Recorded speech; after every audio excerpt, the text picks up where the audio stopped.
Hey there, it's Lisa Danforth, business strategist and leadership vision coach, and I am super excited to have Jen Fleckenstein from Clear Water Filtration here with us today. She's going to be talking about culture, team building during COVID, such an important conversation. I really appreciate all of you joining. If you could post in the comment section where you're dialing in from, whether it's an area of the country, world, or maybe YouTube or Facebook or LinkedIn, that would be great. I'm going to share a little bit about Jen, and then we're just going to jump right in. I'm super excited for this conversation. Jen has so much to share and so much experience. But first, I want to tell you a little bit about Jen.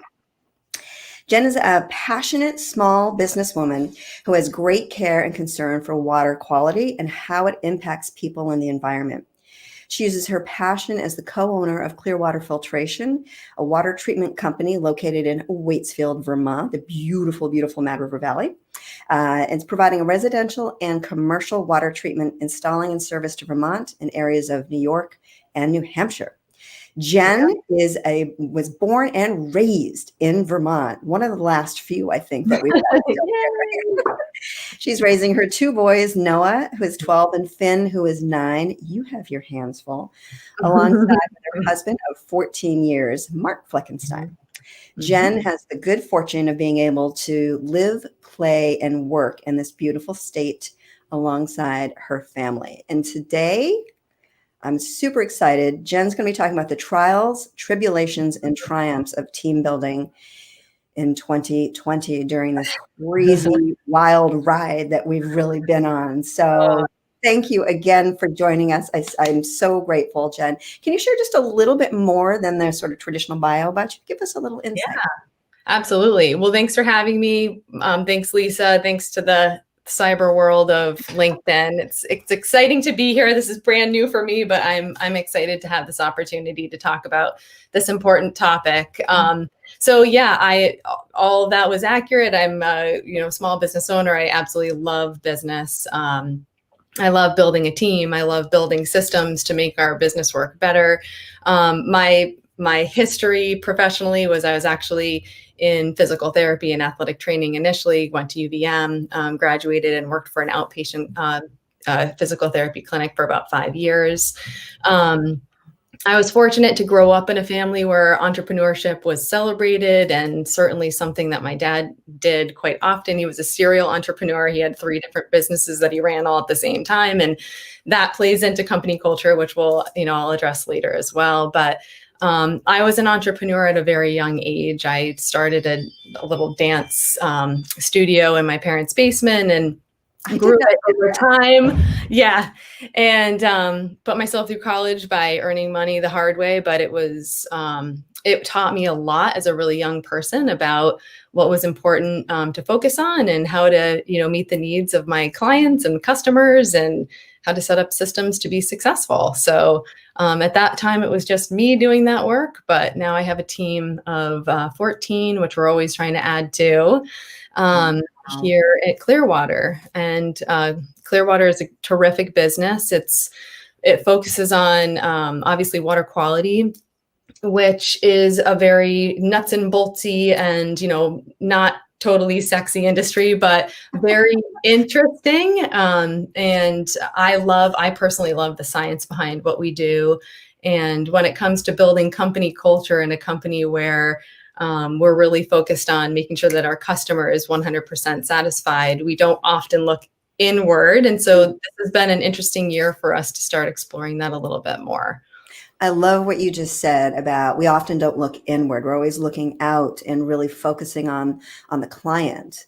Yeah. But can you talk a little bit about the importance, of looking within and really focusing on our team and creating that culture? Yeah, absolutely. So our company, just to kind of provide a little context, we're a 40-year-old business. My dad started our business out of a need for another business that he was also owning and operating. And when he started Clearwater, it was really just him. He was a one-man band. He did everything himself. Wow. Over time, it grew, and it always kind of maintained about, 3 to 5 employees at that time. But because he was the type of business person that he is and the type of entrepreneur that he is, he really left the company operations in the hands of the employees. And he was in a million different directions all the time. So he came about his management and development of the company from a kind of a reactive way, like kind of if something came up, he was the firefighter and he put it out, or but from a day-to-day standpoint, he really wasn't overly involved. One of the things that he did, which I felt like, we've really tried to carry over into our current business, is he really would never ask a person to do something that he wouldn't go out and do himself. And he always had his employees' backs. And I feel like as a new business owner, only being 5 years in, that's definitely something that I've worked to focus on. But certainly our company is a service business, and we're always trying to make our customer happy first. And I think just the way that service businesses tend to be, the company culture, so to speak, is more of a, we work hard and then we work harder. There's no, time necessarily to Longer. yeah, and longer and more. And the demands are, very external. And when we start to think about the people that are responsible for ensuring that all those systems work perfectly, it's just not, oftentimes, I hate to say it, but it's just not a super high priority. It's about customer satisfaction. Right. It's important, but it's Mhm. not urgent. So it continues to go to the back burner. Can you talk about how you started sort of shifting that around so that it wasn't all external focus, that you started to realize the importance of making sure that your team is taken care of, so therefore your team takes exceptional care of your clients? Yeah. I would say that, so when Steve and I came into the business, we were still very much learning how to run a business, income statements and vision and mission. And we went through a period of time where we had some turnover in personnel. And so we were working in multiple roles all at the same time. Can I just jump in and ask, Yeah. was that when the transition from your father's ownership to your ownership was when there was that? Okay. Yeah, there was a bit of that. And I think that it was a reflection of, this isn't what we're used to anymore. And these are new leaders with new energy. And it doesn't jive with the way that I'm used to being. I'm used to being very autonomous, which kind of goes back to the way that my dad ran the company. And Steve and I really wanted to get in the mix and really understand it and see what we could improve and understand better and implement that would make us the best at what we do. And so at that time, there was a period of time where it was really challenging, because I was in a position where I was doing about 3 different roles at the same time. And true entrepreneurship right there. yeah, which every entrepreneur, every business owner has certainly been in. But it led to significant burnout, while at the same time led to a very deep understanding of how to be successful in this business and what was needed in order for it to be successful. And to kind of get to your question, really the time where I realized that focusing on the people and ensuring that the people were taken care of and heard and listened to really happened because I got to a place where I was like, I can't do all this. I have to let go. I can't be the fixer.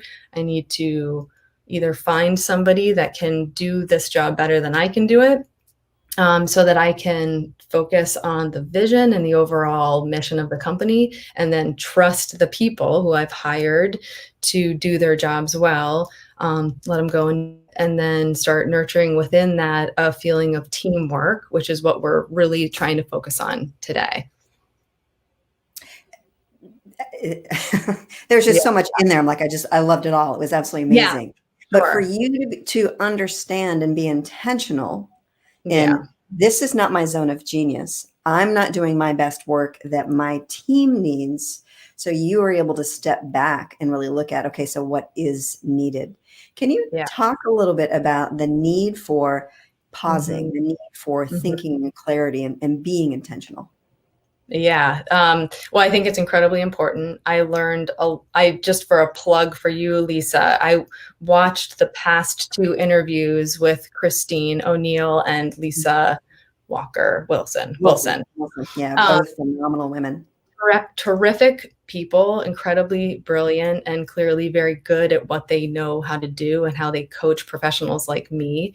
I could certainly benefit from their coaching, most likely. But what was cool was being able to watch their interviews in advance of this interview, and I could hear what they were saying as like, oh gosh, yeah, that is so right. Like I do need to like do more self-care and pause and take a deep breath and focus on vision. And I need to put the things on the wall, that is who we are as a company, and then actually do it. But there's that, and then there's like real world application, and that's me.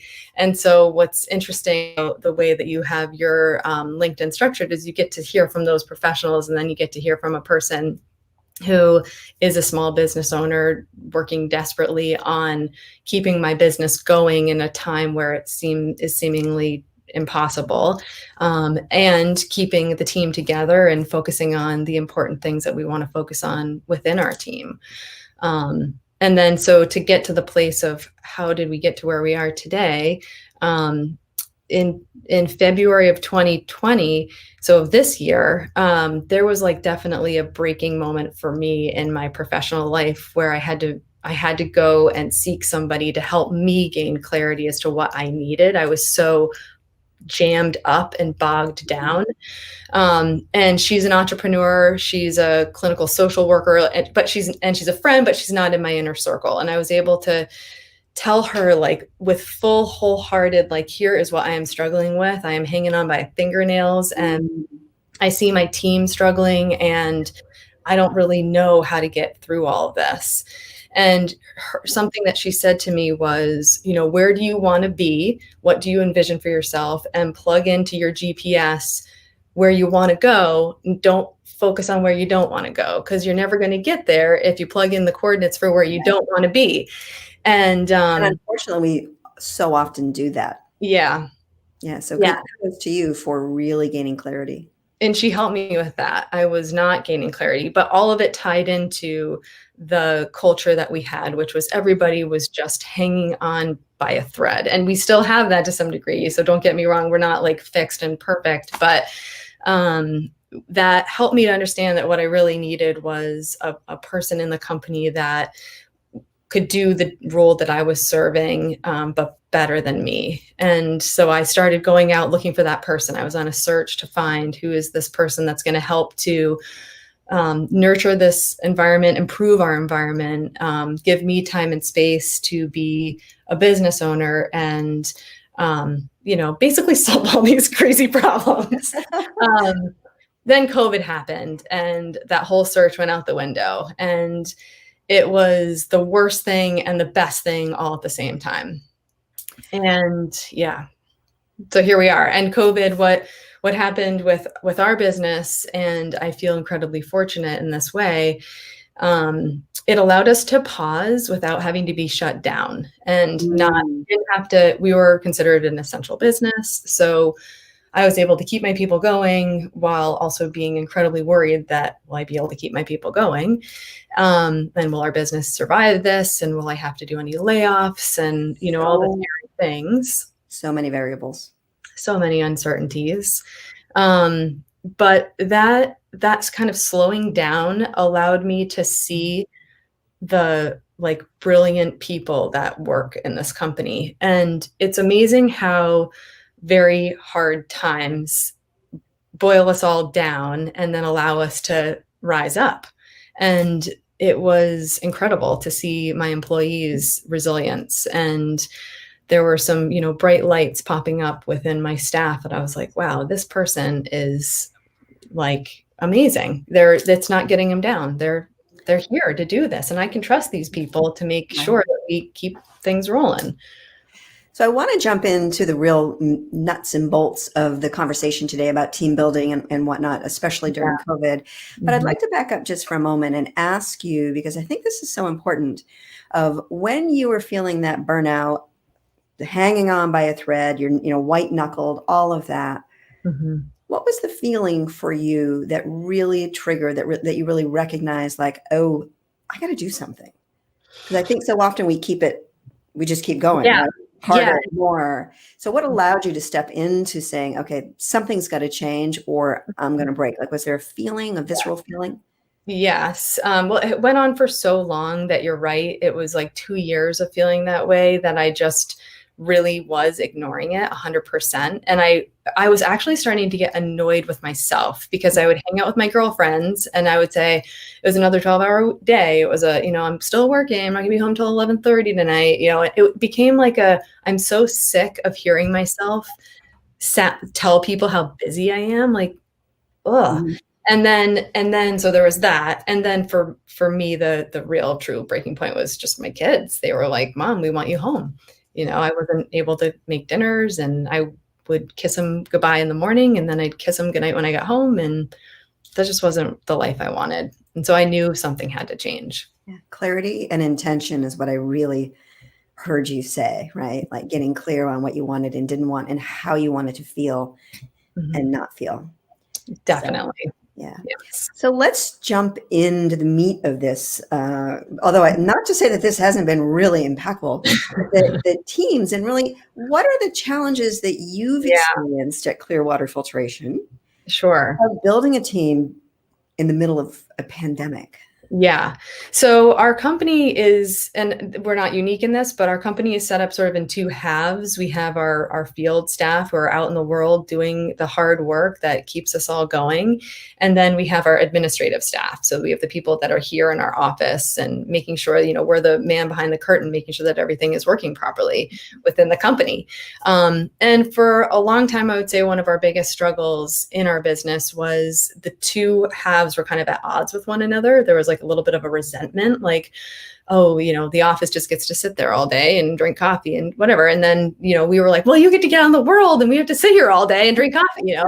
And that I really wanted to nip that right in the bud as soon as I became an owner of the business. And try to instead make it feel like, no, we all work together. We support you give us feedback, we then turn it into a better system, and then we all move forward together with always the eye on the prize, which is ensuring that the customer is happy and that we're solving problems, not creating them. But in the light of COVID, because we have that sort of natural fracture in our two sides, we've always had to try to be as intentional in our communications as possible, and also not perfect there either.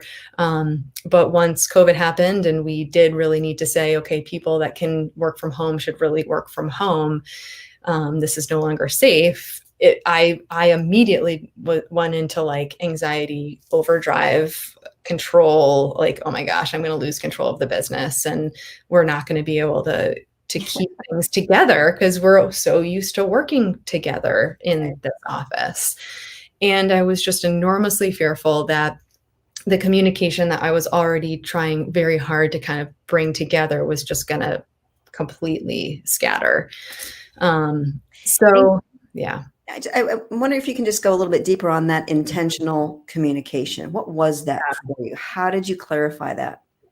So what we implemented before COVID happened, and actually this was a lot of the advice that you gave me, Lisa, in one of your workshops that you had done, is to lead from behind and to really work towards bringing everybody together at the table. And so we literally did that. We would have in-person gatherings of our whole company once a month, which in our dad's reality back in the day, like that was just not worth the time, to get people from all over the state, which is really where our people are all over the state, to make them drive to one place and meet for a period of time was just like, why waste money on that? That's crazy.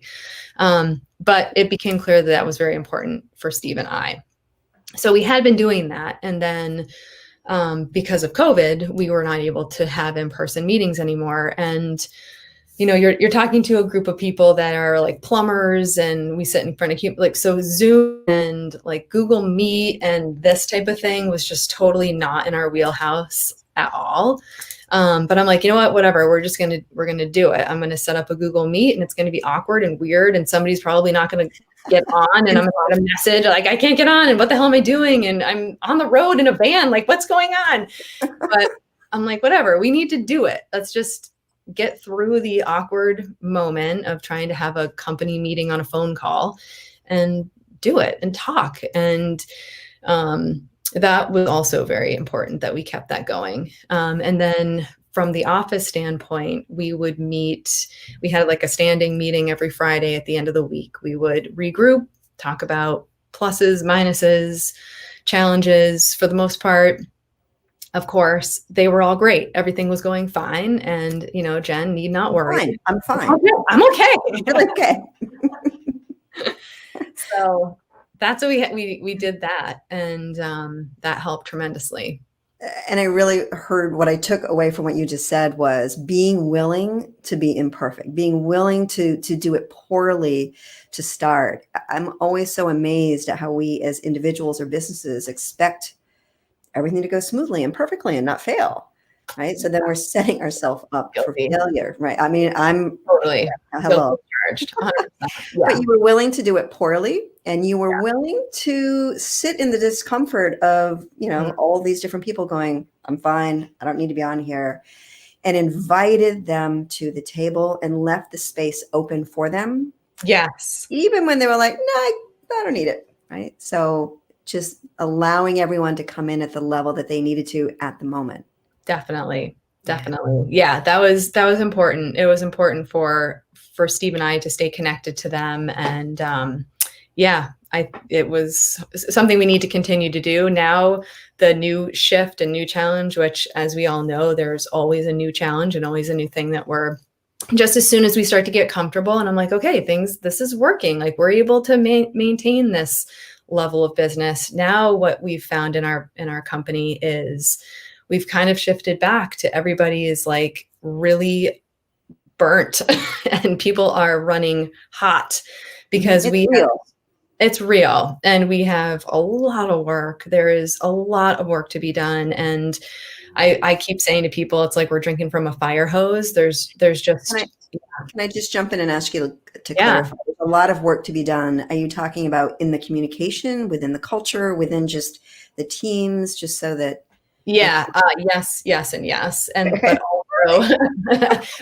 but also we just are so busy. Our company is so busy right now, and I think COVID has created. There are certain industries that are really struggling, and it's so upsetting and so sad. And then you have businesses in industries like we're in where they're just going crazy. You're either overwhelmed or unemployed. That's how it feels. Mm-hmm. And our staff, I know that they are committed and so thankful that they're employed and working and there's a company that's thriving, but it's challenging to remember to make those connection points when it seems like there's just no time. So can you talk a little bit more about, if it's challenging to make those connection points, what are you doing that other people could learn from in mm-hmm. order to make the connection, continue mm-hmm. with the communication, collaboration? Mm-hmm. Yeah. So one sort of outcome of my 2018, 2019 like explosion where I really needed to get some space and distance and not be an employee and an owner of my own business, it led us to also have to restructure our company a little bit. So we put in place a proper hierarchy and actually have people in those roles that help to support and facilitate healthy balance in the support staff. So really, I would say the biggest change that we have implemented and that is working well for us is to have 2 operation managers, one that's responsible for one half of the brain, so the field staff, and the other that's responsible for the other half of the brain, which is the office staff. And those 2 people are absolutely killing it. They do it way better than I would ever dream of doing it myself. And I'm sure Steve would say the same thing. Yeah, go ahead. No, finish what you I were was just saying. going to say, and they are facilitating an environment that is positive and regular check-ins and taking the time to make sure that, do you need anything? Can I help you with anything? Which was something that unfortunately I just didn't have the bandwidth or time to do at that But point. how did you hand that torch over, right? I mean, especially since you were Yeah. learning from your dad, which Yeah. is, I mean, you wanting to shift away from that, realizing that you needed to, you're burnt out. How did you do Yeah. that? That's a great question. And that was very, very hard. So one of my sticky notes over here says, let go and let Kalita, which is the woman that I brought up the ranks and is now the admin operations manager. And I literally have to remind myself to let go and let Kalita. If I remind myself to step back and allow her to step in, it will be successful. The times where we weren't being successful is when I'd be like, oh wait, oh, hold on, make sure you do. I'm like, oh, But did geez. you? Yeah, wait, don't forget. Yeah. So, But there's a deeper question to that I'd like for you to go a little bit further on, right? So it's easy to say, let go and let Kalita, right? right. How did you go from point A to point B or Yeah. point J? You know? Yeah. That's true. This is definitely deeper than just having it on a sticky note. And for me, it has been regular communication with my husband, with my like closest circle, to simply say, here's what I'm feeling, here's where I'm getting tripped up, and I would receive external reminders. This is just remember, this is what this person's role is, this is, your focus point. And as I've continued to, in the moment, both remind myself to step back and not be focused on the things that I was focused on and let Kalita take care of it, or let those people take care of it. I, in turn, have been able to take on other more important things for my company. And that's filled that cup that need I have in myself to do and produce and, achieve. And before, I felt like it's definitely a feeling that I want to get away from, which is the feeling of having to be the like constant doer and the fixer and the don't worry about it. I'll just take care of it. I know that I need It's to, easier. yeah, I'll just take care of this for you. And I know that I don't like that feeling. So I have to consciously remind myself, don't go to the place that you don't want to be. Focus on where you want to go. So you're creating habits so that when there's that feeling, you associate it with, this is not the trajectory that I want to be on, right? So Right. that visceral feeling or the mind chatter that's going on in your head, Yeah. along with accountability, Yes. right? Because I would imagine your loved ones are like, oh, you're going down that route again, Jen. You might. Exactly. Yeah. Yep. Exactly. Yeah. So what are some of the successes that have come out of team building, all of this through COVID? Yeah. The successes are really that we have a group of people that have shown and continue to demonstrate resilience and a commitment and passion to our group as a whole, to working together as a team, and to ensuring that we're being productive, efficient, profitable company. And I really do believe that COVID has allowed us to take a break, take a deep breath, reprioritize, focus inwardly at who we are and what's important to us as people and individuals, and within our own little family of people that we get to see every day. And allowed Steve and I, who I haven't said, but is my brother and co-owner of the company, to take a step back, focus on the vision, let go, and let others take hold and lead, and demonstrate the mission and vision and qualities that we really do hold Clear Water Filtration and our people to. And I'm hearing also that you're inviting your team to the table to have those transparent communication, the conversations that not only gives you the information that you need, but it gives them the autonomy and the power to do their best. Yeah, exactly. To do their best to stumble and then fix, and us allow them the opportunity to do that and learn without having to be the ones doing for. And I'm going to jump in here really quickly. Yeah. And a safe space to be Mhm. able to fail, right? Yeah. I just want to honor you and recognize you for that, because that's not always easy as an owner to Right. give someone the space to learn something and fail along the way. Right. That's Right. a huge kudos to you and Steve. Yeah. Thank you. Yeah, and I would say I'm much better at doing that as a mother than I am as a business owner. I don't know why. I'm like, "Yeah, you guys will figure it out," to my kids, and they screw up and they fix it and they figure it out and they do it better the next time. And I totally feel like I have that patience as a mother. When it comes to the business, that is something that I have to practice on a regular, is to allow that. Right. But Mhm. also, your people are representing you. Your people are representing the company, right? So I can Right. see why there's a little more of a Yeah, that's true. of wanting to have a little more control, definitely.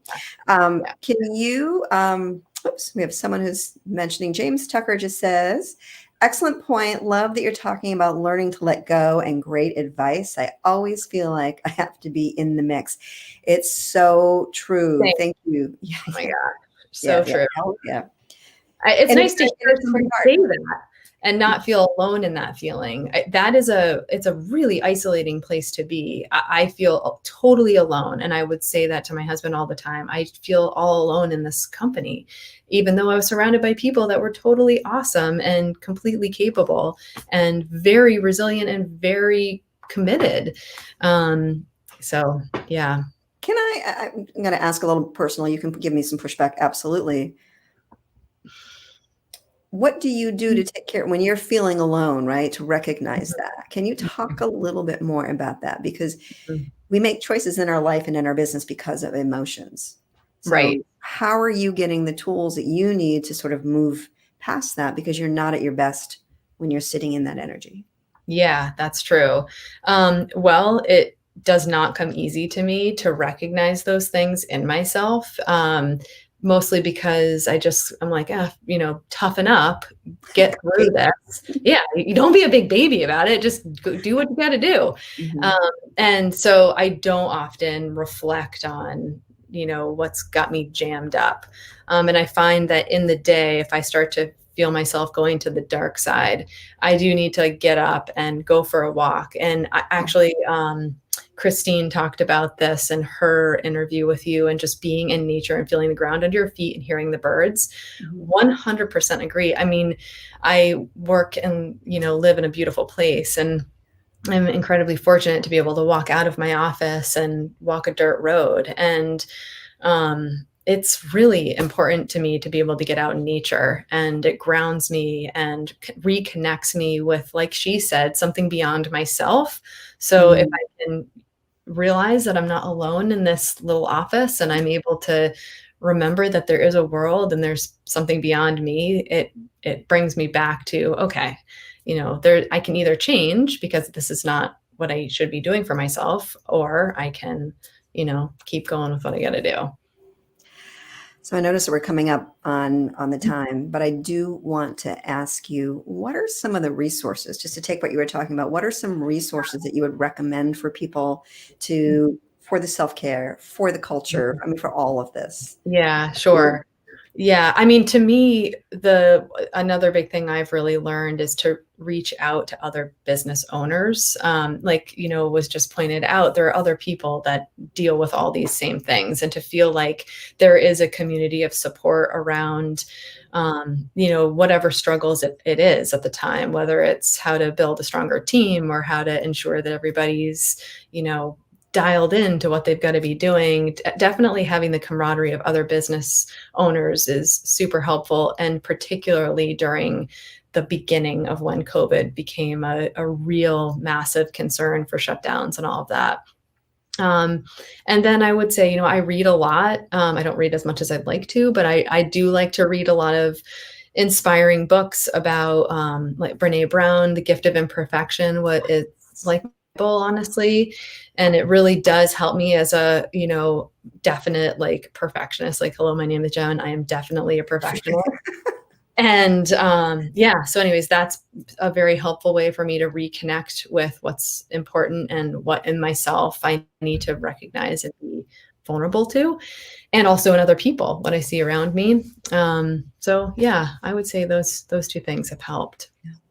Vulnerability is imperative. Like we want to avoid it at all costs for the most part. Right. But it is so very important. So I'd love Mhm. to sort of wrap up with, is there a question that you would have asked yourself that I didn't ask? I have to check my notes because I want to make Go. sure that I did address everything. I honestly do. Yeah, I guess I would just say one question that wasn't asked is, what is our culture? What is our company culture? And would you say that it's being honored? And I drove my kids to school this morning, and my 12-year-old, who loves to talk about business, he doesn't fall far from the tree. I told him that I was doing this, and he was like, "Oh, that's cool, Mom. Like, what is your culture?" And I said, "Well, I would say we're hardworking and we're focused and we love to be a team." And he's like, "Okay, so do you do those things? Is that like who you are?" And I'm like, "Yeah." I'm like, "Oh God." I'm Hard like, hit. "Oh, come on, way to call me out." And so my answer is that we are constantly working on it. And it is something that I have to remind myself to continue to create. But I'm enormously proud of the people that we have working here. And I definitely recognize, and again, this is not a topic that I am always leaning to talk about, but I can only blame myself because I picked this topic. But I do feel like the reason I wanted to pick it is I'm really proud of the steps we've put in place to start really genuinely developing a strong sense of our company culture and the trust in one another and our team to make sure that we've all got each other's back. So important. Thank you for sharing that. I really appreciate it. Yeah. Jen, where can people find you if they want to sort of reach out and connect with you? Yeah. And learn I'm more about water filtration. Yeah, absolutely. I'm not personally a big social media person, but you can go to our website, which is clearwaterfiltration.com. And my email is simply jen@clearwaterfiltration.com. But you'll find our phone numbers and, my direct phone line. And that's really the best way to reach out. Awesome. Thank you. I Yeah. really appreciate it. So thanks for having me on. So next week, we have James, who is on with us today, and his partner, Agata, from Cruise Creative Digital. They're going to be talking about connecting authentically with people online and how to do it and stay consistent with your brand. It's going to be a great conversation. I hope you can join us. It's next Thursday at noon Eastern. And again, Jen, thank you so much. And I want to say to everyone, to your success, whatever that success is for you. All right. Thank you. Bye.